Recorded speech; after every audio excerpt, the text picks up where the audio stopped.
Hello বন্ধুরা, আজকে আমি আমার পরিবারের সবার প্রিয় রেসিপি শাহি চিকেন আপনাদের সাথে শেয়ার করতে চলেছি।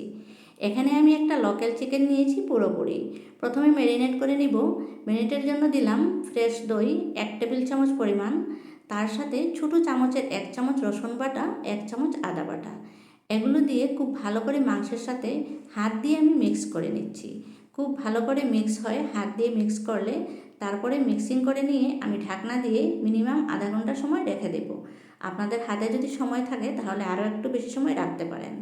কড়াইয়ে পরিমাণ মতন তেল দিয়ে তেল গরম হয়ে গেলে এখানে আমি গোটা গরম মশলাগুলো অ্যাড করে দিলাম। তেজপাতা, এলাচি, দারচিনি আর লং। তারপরে গরম মশলাগুলো একটু করে ভেজে নিয়ে এখানে আমি পেঁয়াজের পেস্ট অ্যাড করে দিলাম।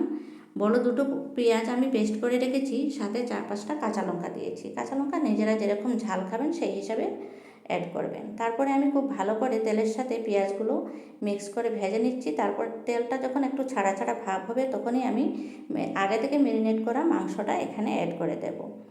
মাংসটা দেখুন একদম জল ছেড়ে দিয়েছে, তখনই আমি অ্যাড করে দিলাম।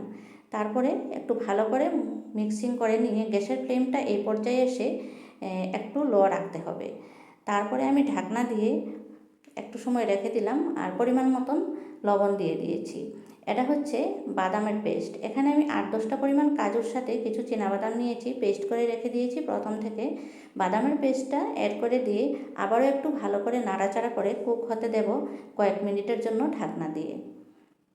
বন্ধুরা, এই রেসিপিটা এভাবে করে বানালে, একবার বানালে বারে বারে বানাতে ইচ্ছা হবে। এটাকে শাহি চিকেন বলা যায়, আবার চিকেন কোরমা বলা হয়।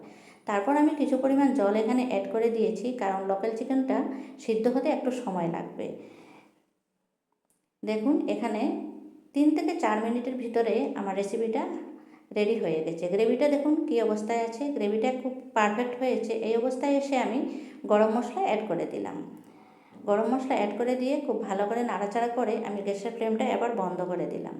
আমার রেসিপিটা আজকে রেডি হয়ে গেছে। কেমন লাগলো বন্ধুরা জানাবেন। পছন্দ হলে চ্যানেলটা সাবস্ক্রাইব করে দিয়ে একটা লাইক দিবেন।